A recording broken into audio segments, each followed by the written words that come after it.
El llegat del Centre d'Estudis Pastorals.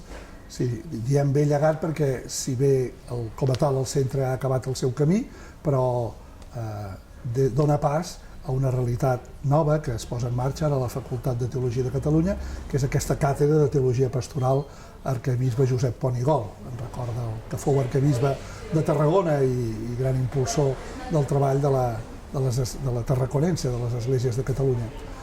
Com a llegat, hi hauria, com sempre, hi ha un llegat invisible, no?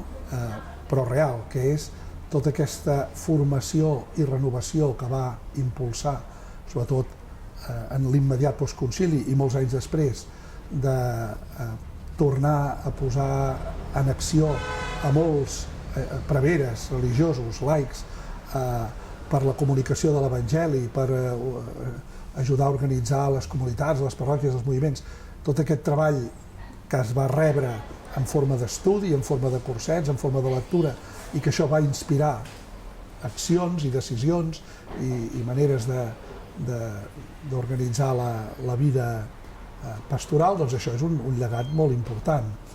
També hi ha el llegat d'una xarxa, diguéssim, d'amistat.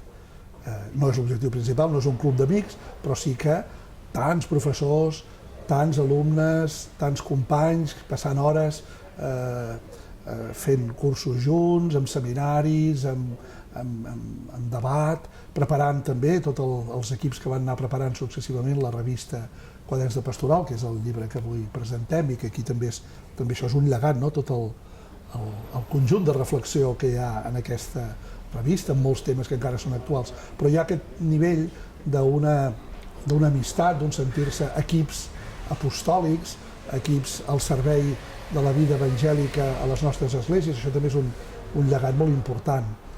Un altre també podria ser el donar una consciència de Catalunya com a unitat pastoral. De fet, això que el Concili Provincial Tarraconense en el 1995 va remarcar molt, crec que en part, o en bona part, havia estat treballat pel Centre d'Estudis Pastorals a l'incorporar en els seus equips inicials ja i després en les programacions successives, en els cursos i els professors de totes les diòcesis catalanes, i mostrar que problemàtiques més barcelonines també tenien el seu equivalent en les diòcesis suposadament més rurals, i que aquestes diòcesis més de base no tan urbana també els desafiaments de la modernitat i tantes coses repercutir igualment. I això va arribar a fer aquesta consciència de dir Catalunya com a unitat pastoral en els seus reptes i també amb les respostes a donar, no? És un altre dels llegats. Podria haver-n'hi molts més, segurament.